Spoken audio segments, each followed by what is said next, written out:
Today we are going to review and see how to set a digital timer switch. Here in my hand I have the Fitmate digital timer switch, and I'm going to show you how to use this. The first thing to do when you get a switch like this is to reset any inbuilt programs that it already came with, and the way to do that is you need a toothpick like that. Use the toothpick and there is a reset button here. Press that one time and it should show you either zeros or 8, and it completely resets the machine.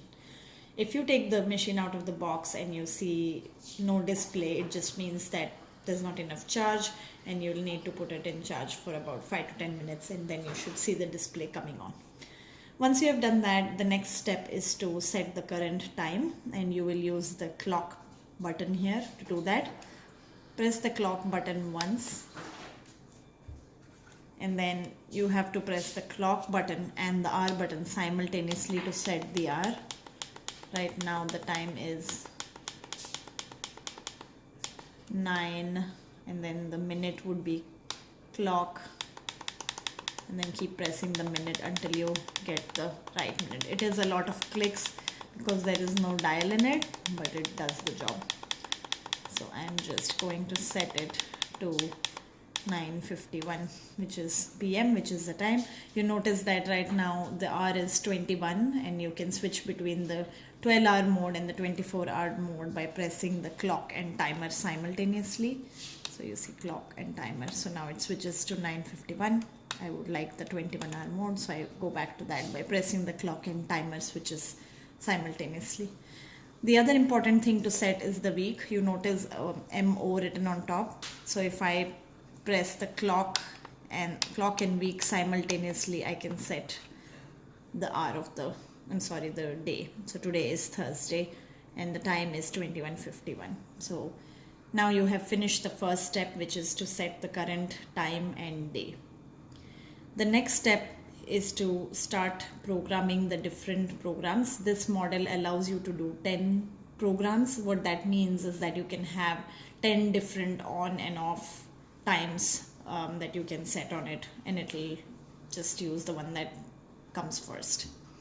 So let me go to the timer mode for that. I'm going to press the timer button 1, and you'll see the word 1 on come here. That just means it's the first program and I need to set the on time. So I'm going to set it to, let's say, and this time you don't need to press the clock button, you just have to use the hour, minute and week. So let me set it to, let's say I want this to turn on in the morning at 7:15.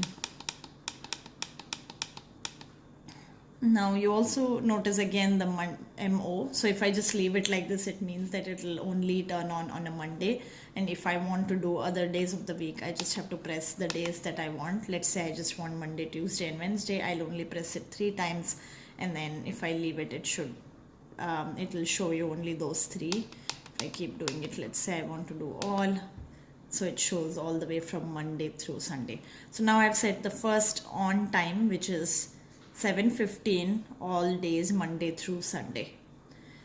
The next time when I press timer, it shows 1 off, and now I need to set the off time for the first program. Let's say again I do all days of the week, and then I do, let's say I want to switch it off after a couple of hours, so it's 9 o'clock. I started it at 7:15 and it will automatically switch off at 9. So this is how you set the on and off. If I do 2 on, 2 off, I can go on like that up to 10. I'm going to leave it with just 1 for now. And anytime you want to go to what I call the home screen, you can press the clock and it will take you back to the home screen. So now we are done with setting the timer. Now let me explain to you how the on, auto, off means and how they work. So now you see it's in auto mode. Auto means that's the mode where the program will run and it will use all the timers that you set. On means you are overriding everything and just completely setting it on. It's like a regular on-off switch. And then if you put it in off, that just means that whatever happens, the appliance will not be turned on. It's just like a regular off button. The other key thing to remember once you're done with all this is obviously to plug the device that you want to turn on. It could be a light, it could be any appliance that you want, but remember to keep the appliance turned on, because when you just plug it in, if it's in auto mode and it's not time yet, then you basically wouldn't, if the appliance is in off position, then you wouldn't be switching it on. So you have to remember to turn the lights on when you switch it in. That's basically it. There is also one other feature called random. What that does is it can, there's no on or off. It just, if you keep that random mode set, then it'll bring the lights on or off at random times, just to give an impression, maybe let's say that someone's in the house. So you could use that feature. So that's basically it. That's the timer switch, and this is how you program the timer. Thank you.